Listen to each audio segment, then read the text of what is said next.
se llenó totalmente de basura, un constructor lo compró. Tenía una idea para ganar mucho dinero con ese basurero. Así que trajo enormes camiones con tierra y la esparció encima de la basura, compactando la tierra con una enorme y pesada aplanadora. Trajo más tierra y realizó el mismo procedimiento hasta que lo que había sido un inmenso basurero se convirtió en un hermoso terreno firme y nivelado, y entonces comenzó a trazar un conjunto habitacional con amplias calles, hermosos jardines y florecientes árboles. Nadie podía decir que alguna vez ese lugar fue un basurero, y construyó muy atractivas casas, y las familias comenzaron a comprarlas y habitarlas, y muy pronto ese lugar se convirtió en un hermoso vecindario. Pero después de algunos años, el suelo comenzó a ceder, y se abrieron grietas en las calles, y las paredes de las casas comenzaron a partirse, los techos se hundían, y fétidos olores salían de la tierra como efecto de la basura podrida sobre la que estaban construidas las casas.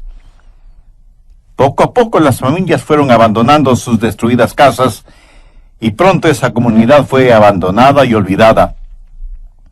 Y los vecinos alrededor de esa comunidad sabían lo que había pasado. Esas hermosas casas fueron construidas sobre basura.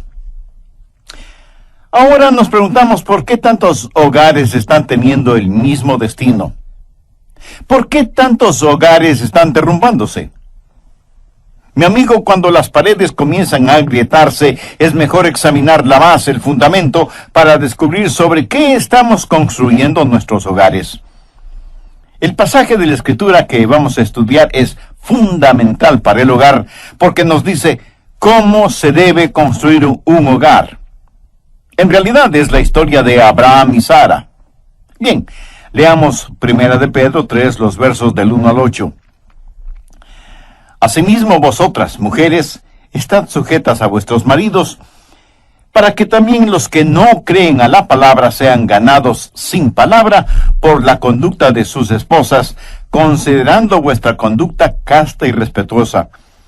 Vuestro atavío no sea el externo de peinados ostentosos, de adornos de oro o de vestidos lujosos, sino el interno, el del corazón, en el incorruptible ornato de un espíritu afable y apacible, que es de grande estima delante de Dios.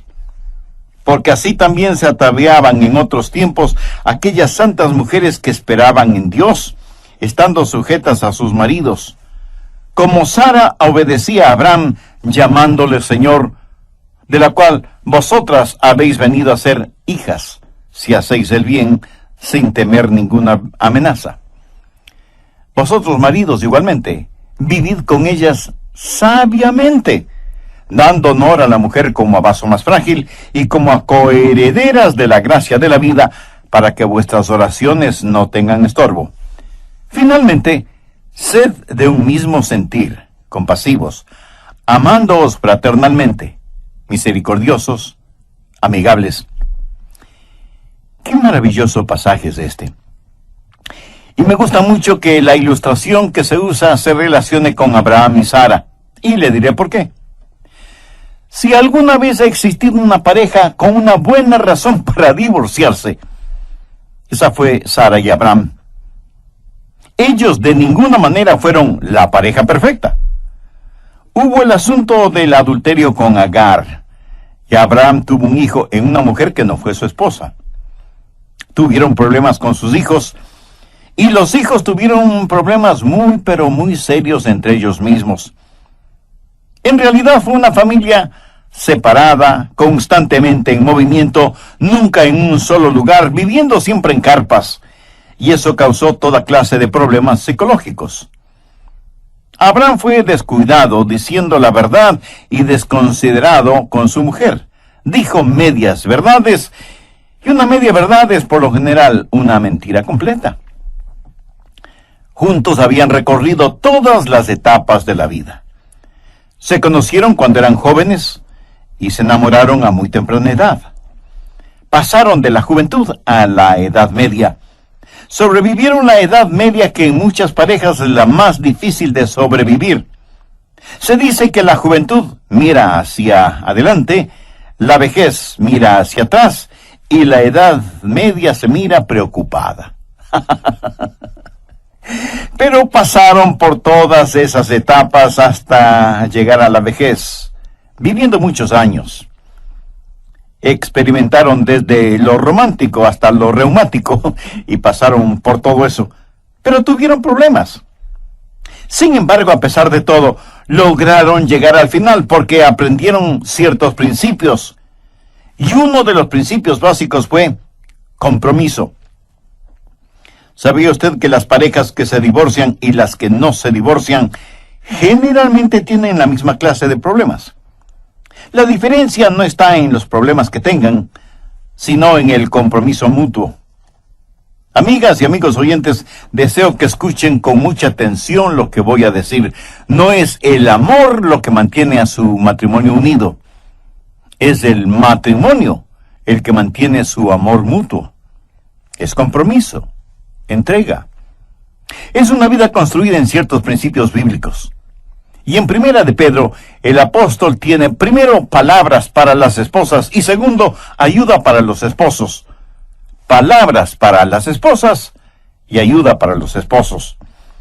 Básicamente, Pedro está diciendo cuáles son las actitudes y los atributos que hacen de una esposa cristiana una mujer piadosa, la clase de esposa que debe ser. Y primero les habla de sumisión. Veamos los versos 1 y 2. Asimismo, vosotras, mujeres, estad sujetas. Esto significa sumisión. Estad sujetas a vuestros maridos. Detengámonos aquí un instante. Ella debe estar sujeta a su propio marido.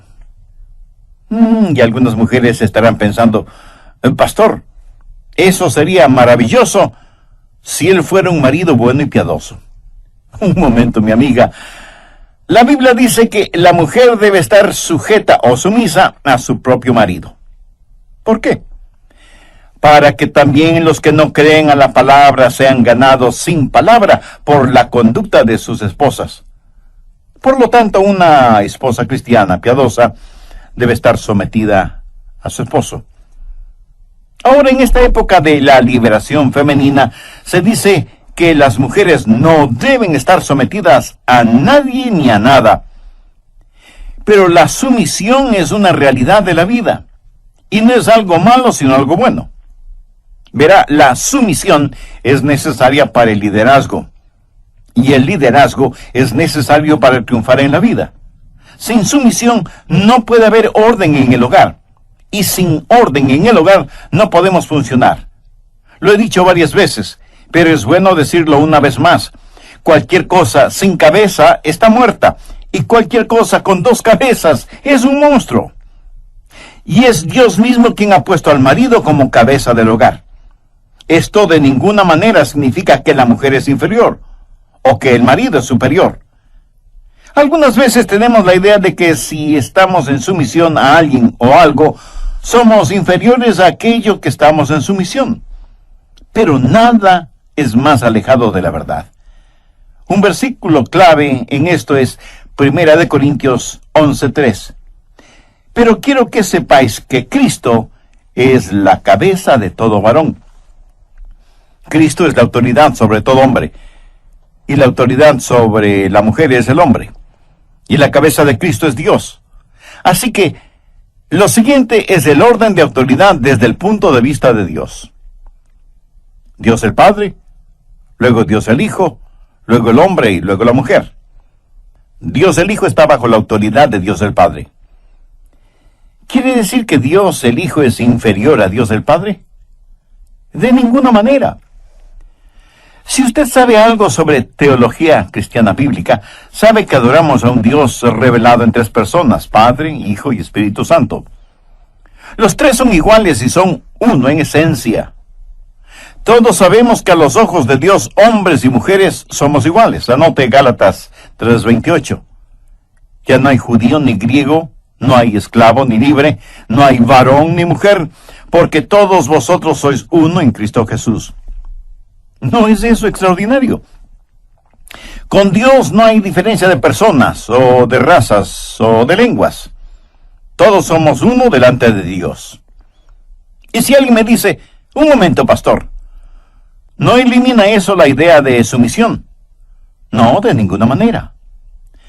¿Sabe lo que el diablo quiere hacer? Quiere tomar el hecho de que somos uno e iguales y tratar de hacernos idénticos.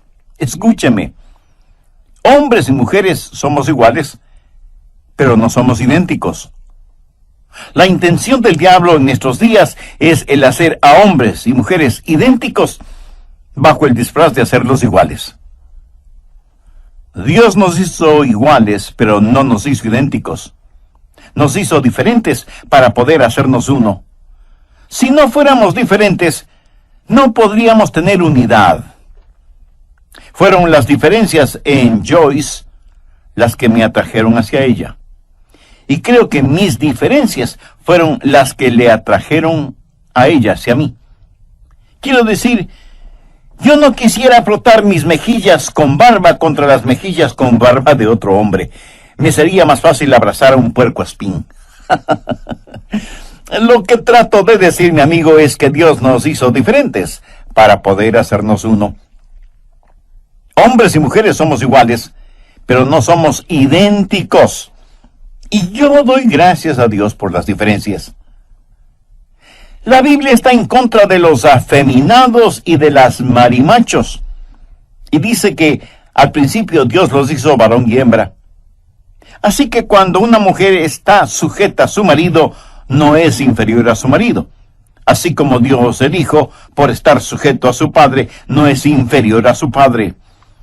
Ahora, cuando una mujer acepta esta clase de actitud, algo maravilloso sucede. Atrae la atención de su esposo. Y Pedro dice que el marido no salvo puede ser ganado por la conducta de su esposa. La conducta casta y respetuosa de la mujer llamará la atención del hombre como ninguna otra cosa podría hacerlo. Ruth Graham, la esposa del evangelista Billy Graham, solía decir, es la labor de la mujer amar a su esposo. Es la labor de Dios el hacer bueno a ese esposo. Sumisión no es inferioridad, de hecho es superioridad. Usted nunca se parecerá más al Señor Jesucristo que cuando se somete, y nunca se parecerá más al diablo que cuando se subleva. Dios dice que el marido es la cabeza del hogar, y eso es todo. No significa que él es superior a ella, solo significa que para que un hogar funcione como Dios quiere, el hombre es la cabeza y la mujer debe estar sujeta a él. Así que para la mujer, lo primero es sumisión.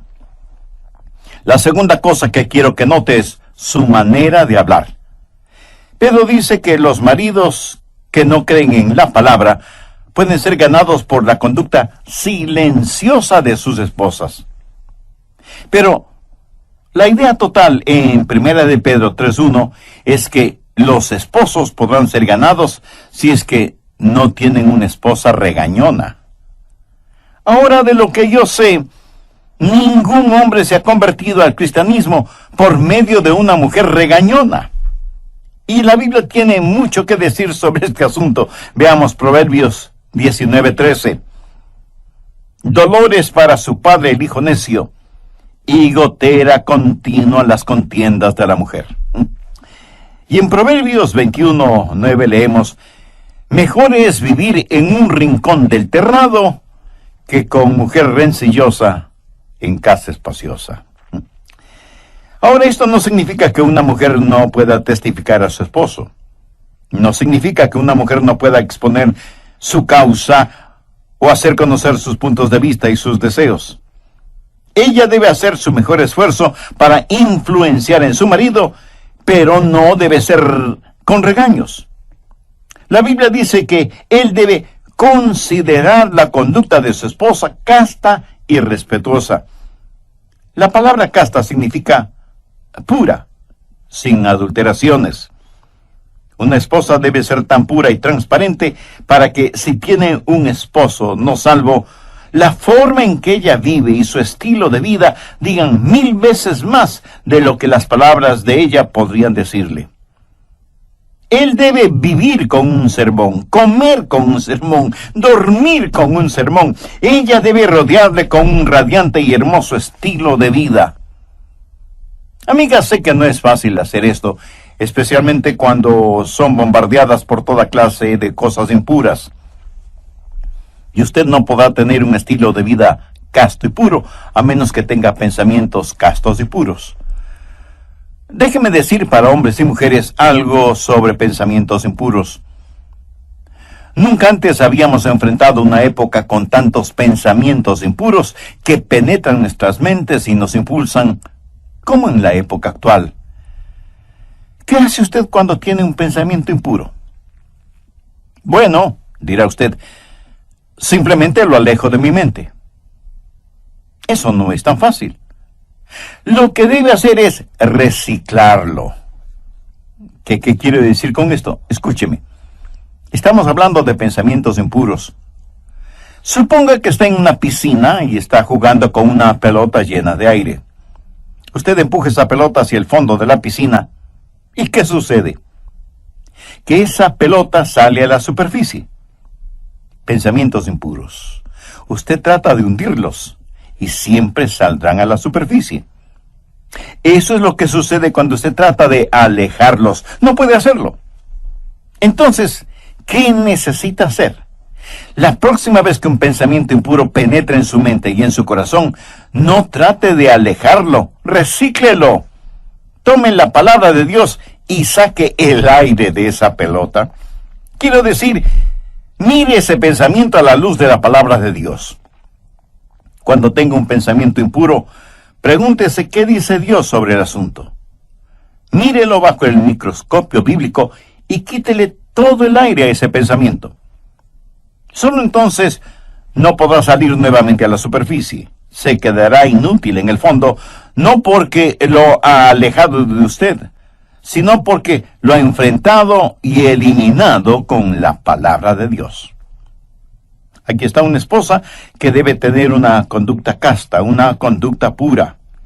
Ahora no piense solo en su sumisión y en su conducta, sino también en su serenidad. Los versos 3 y 4 de Primera de Pedro, capítulo 3, dicen: vuestro atavío no sea el externo de peinados ostentosos, de adornos de oro o de vestidos lujosos, sino el interno, el del corazón, en el increíble ornato de un espíritu afable y apacible, que es de grande estima delante de Dios. Aquí Dios le dice a una mujer cómo ser hermosa, y le dice que una de las cosas que le hace hermosa es la serenidad, el adorno de un espíritu afable y apacible. Antes de terminar este programa, permítame decirle lo siguiente. Delante de Dios nunca somos más hermosos que cuando espiritualmente llegamos a ser sus hijos. Y si bien es cierto que todos los seres humanos somos criaturas de Dios, solo cuando recibimos a Cristo como nuestro Salvador y Señor es que nos volvemos hijos de Dios. La Biblia dice en Juan 1:12, mas a todos los que le recibieron, a los que creen en su nombre, les dio potestad de ser hechos hijos de Dios. ¿Es usted ya un hijo o una hija de Dios? Para entender a plenitud lo que Dios tiene que decir sobre el matrimonio, hay que conocer íntimamente a Dios, quien fue el inventor del matrimonio. ¿Conoce usted de esa manera a Dios por medio de su Hijo Jesucristo? Al finalizar el programa anterior dije que una esposa debe tener una conducta casta, una conducta pura. Ahora, no piense solo en su sumisión y en su conducta, sino también en su serenidad. Los versos 3 y 4 de Primera de Pedro capítulo 3 dice: vuestro atavío no sea el externo de peinados ostentosos, de adornos de oro o de vestidos lujosos, sino el interno, el del corazón, en el incorruptible ornato de un espíritu afable y apacible, que es de grande estima delante de Dios. Aquí Dios le dice a una mujer cómo ser hermosa, y le dice que una de las cosas que le hace hermosa es la serenidad, el adorno de un espíritu afable y apacible. Algunos citan primero de Pedro 3, versos del 1 al 8, para decir que las mujeres no deben ir al salón de belleza, o no deben lucir joyas, etc. Pero hay que leer esto cuidadosamente. Otra traducción de la Biblia dice: No dejen que su adorno sea meramente externo. Y me alegro que la palabra meramente esté ahí. Porque alguien podría decir, la Biblia dice que las mujeres no deben arreglarse el pelo. O que las mujeres no deben lucir ninguna joya. O que las mujeres no deben vestirse. No dice eso. Pero sí dice que el adorno de las mujeres no debe ser meramente, o sea, únicamente, lo externo, lo físico, lo material. Estimada amiga, lo que está diciendo es que si usted quiere ministrar a su esposo, debe tener una belleza que va más allá de lo superficial, de lo epidérmico. Y Sara es el ejemplo aquí. Permítame decirle que Sara fue una mujer de extraordinaria hermosura. Imagínese, ella tenía 80 años y los hombres aún se peleaban por ella. Pero el apóstol está diciendo que una mujer casta y pura no debe ponerse vestidos chillones o llamativos, que no debe sobreadornarse de tal manera que esconda por completo la belleza interior que Dios ha puesto en ella. Por ejemplo, se dice que los ojos son el espejo del alma. ¿Ha visto cómo algunas mujeres se maquillan los ojos? Asustarían a cualquier marciano si los marcianos existieran. Y debido a esa máscara que se ponen, es imposible ver ninguna belleza interna. Y Pedro dice que si usted pone el énfasis solo en lo exterior, está peleando una batalla perdida porque las cosas externas son corruptibles.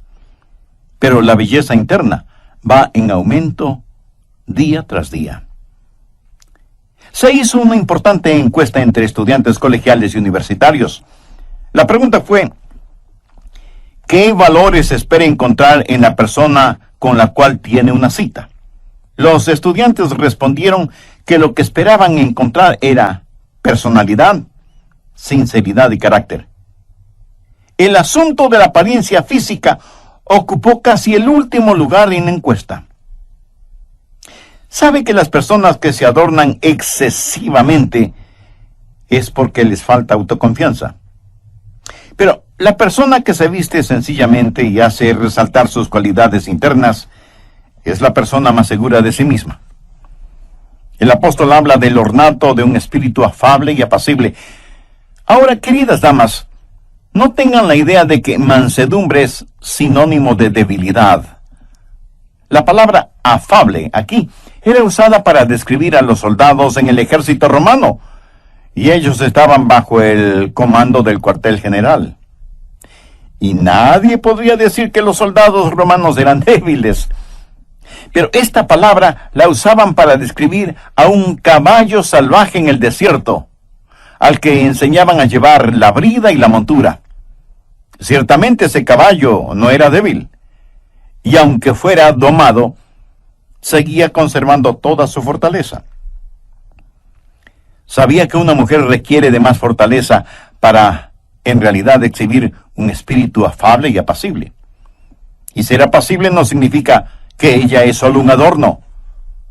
Ser apacible significa ser tranquila y serena. Ella posee esa belleza interior, sabe quién es, tiene fortaleza y control. Es dueña de esa serenidad que demuestra la presencia de Jesús en su vida. Y todo eso sale a flote en su forma de hablar, en la forma de estar sujeta a su marido. Y Pedro habla también de la manera en que ella se desempeña. Leamos los versos 5 y 6. Porque así también se ataviaban en otros tiempos aquellas santas mujeres que esperaban en Dios, estando sujetas a sus maridos, como Sara obedecía a Abraham, llamándole Señor, de la cual vosotras habéis venido a ser hijas. Hay que entender que Sara, por llamar Señor a su marido, no lo adoraba. En esos tiempos bíblicos, ese era un término de respeto. Ella tenía respeto por su esposo, y como resultado ella también era respetada. La Biblia dice que ella obedecía a Abraham. Obedecer literalmente significa suplir para las necesidades de otro. Sara se veía a sí misma como quien había sido dada a Abraham para suplir sus necesidades emocionales, espirituales y físicas. La Biblia dice que una esposa es ayuda idónea para su esposo. Ella lo completa.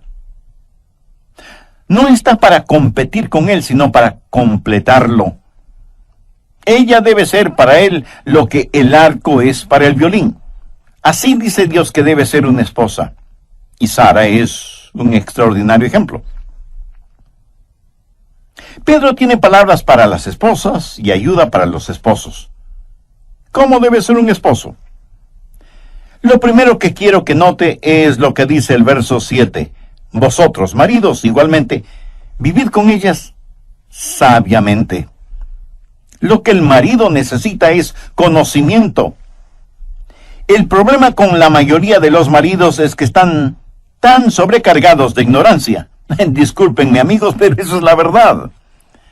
Por eso la Biblia dice, vivid con ellas sabiamente.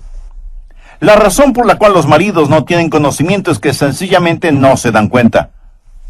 Mi amigo, si le importa a su esposa, se dará cuenta que usted padece de dos cosas. Primero, la ceguera de los negocios y segundo, la falta de interés para escucharla. Y la razón por la cual no escuchamos es porque pensamos que ya lo sabemos todo y que todo lo que vamos a oír de parte de ella es repetitivo.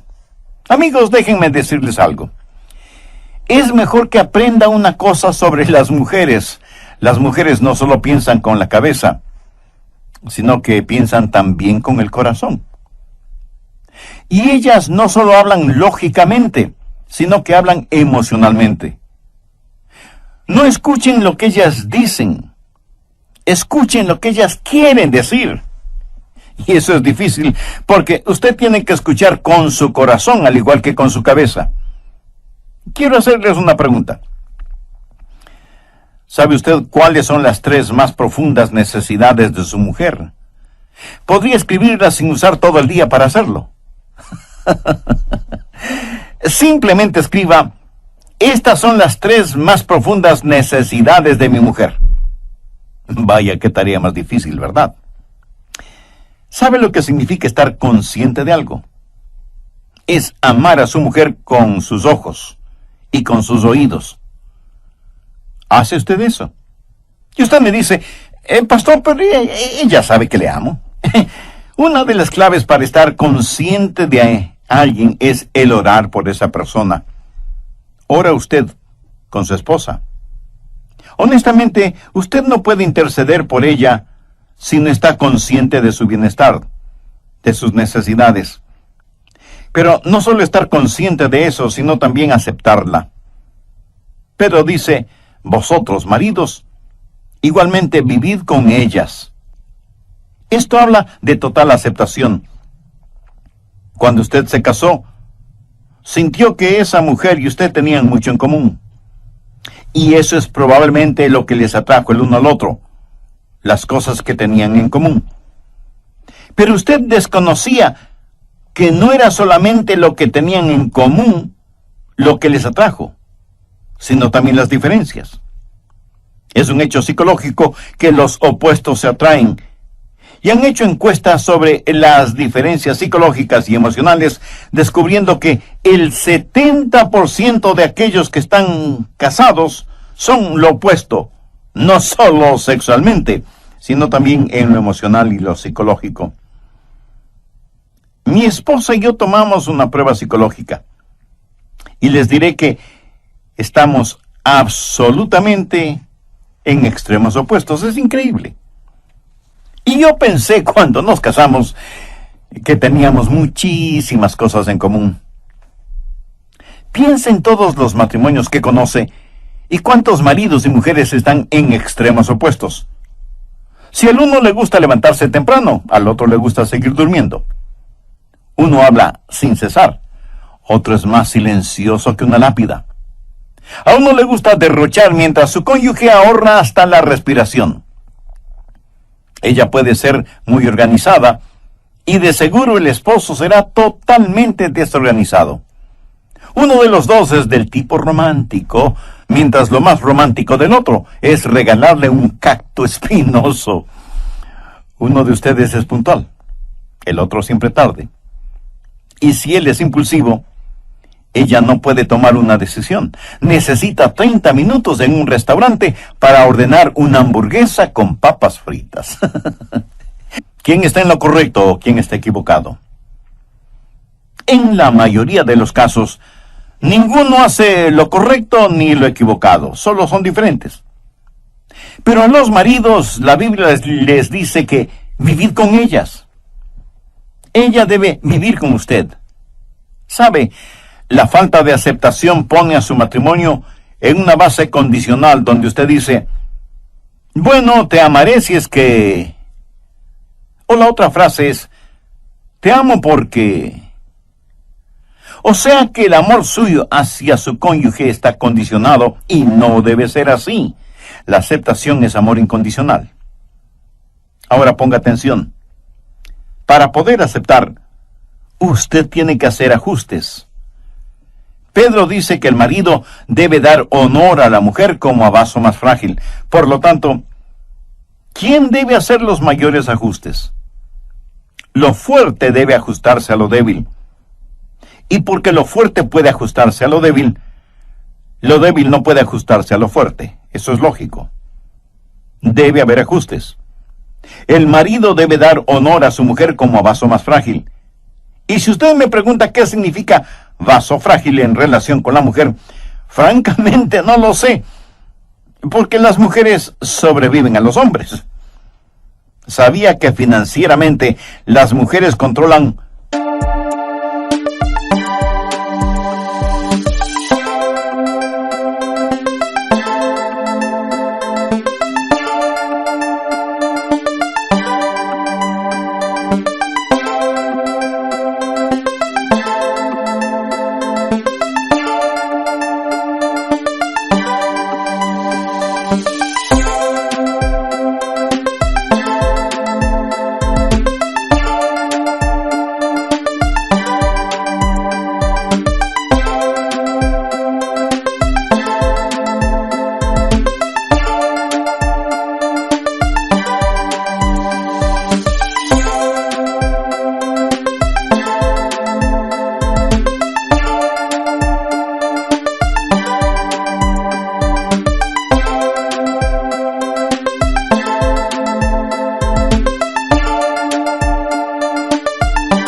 un enorme porcentaje del dinero? Y sin embargo la Biblia les llama vaso frágil. Yo creo que el vaso frágil es el vaso más fuerte debido a la debilidad del vaso fuerte por el vaso frágil. Espero que me haya entendido. Pero el que la mujer sea el vaso frágil de ninguna manera significa que sea un vaso inferior. ¿Cuál es inferior?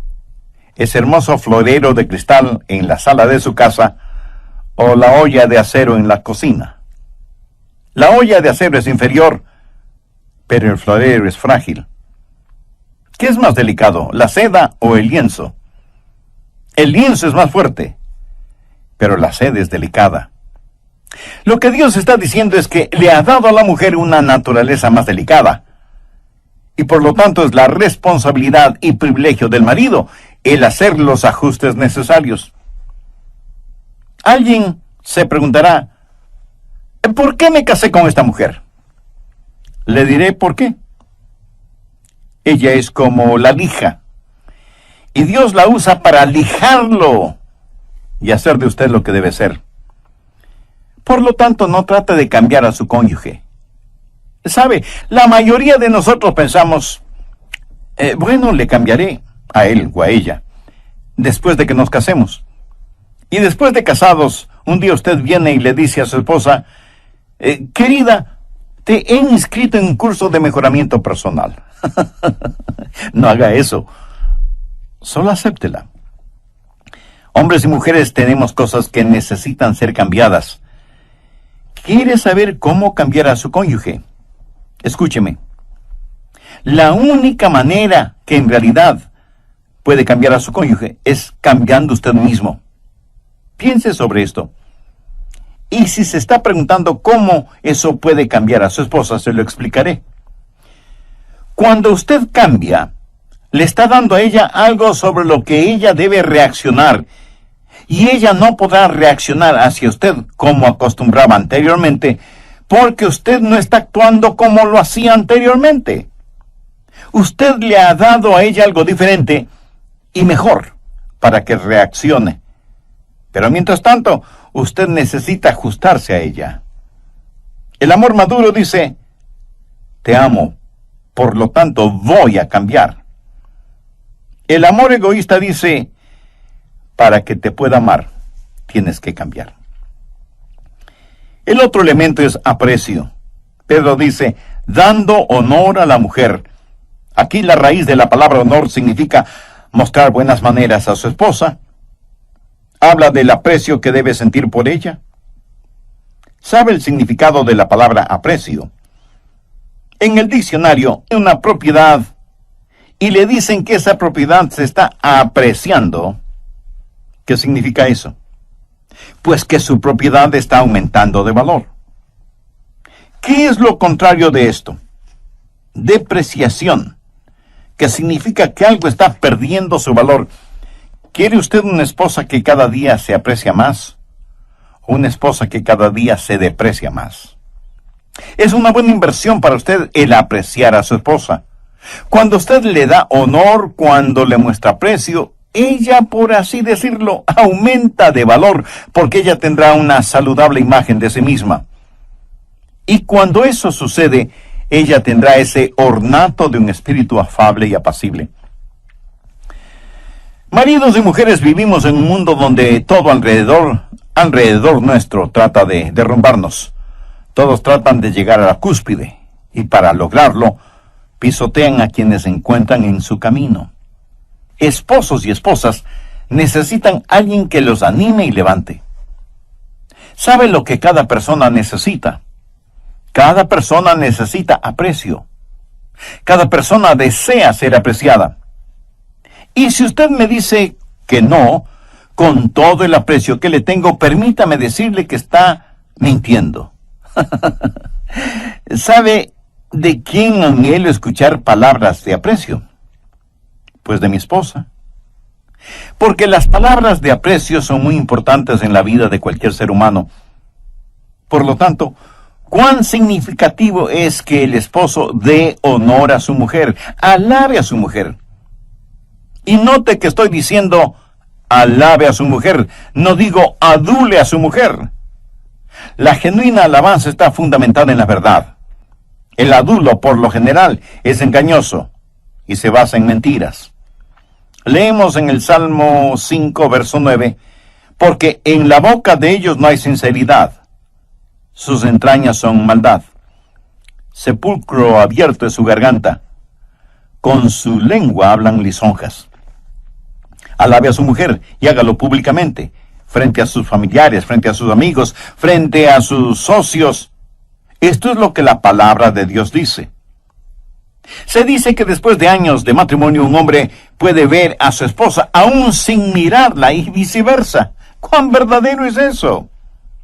Veamos una vez más, primera de Pedro 3:7. Vosotros, maridos, igualmente vivid con ella sabiamente, dando honor a la mujer como a vaso más frágil y como a coheredera de la gracia de la vida, para que vuestras oraciones no tengan estorbo. ¿Notó esa hermosa frase, como a coheredera de la gracia de la vida? La gracia de la vida. Es como si Dios mismo estuviera diciendo, esta es la cereza que adorna el pastel. Amigo, ¿cómo van las cosas en su matrimonio?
¿Cómo está su relación con su esposa?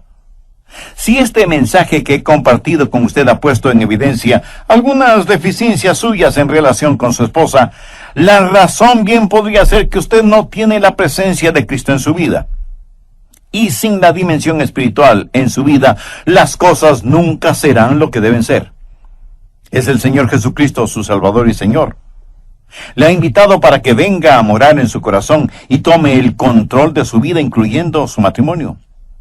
Si usted no tiene comunión con Dios por medio de Jesucristo, ¿cómo puede orar por su esposa, por sus hijos o por usted mismo? Quisiera hacer una decisión por Jesús. Lo puede hacer ahora mismo en la intimidad de su ser. Solo tiene que pedirle con sus propias palabras que le perdone sus pecados.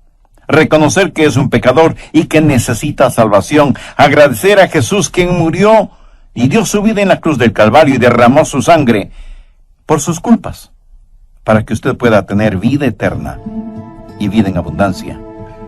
Si usted hace esta decisión espiritual, la Biblia dice que hay regocijo en el cielo por cada pecador que se arrepiente.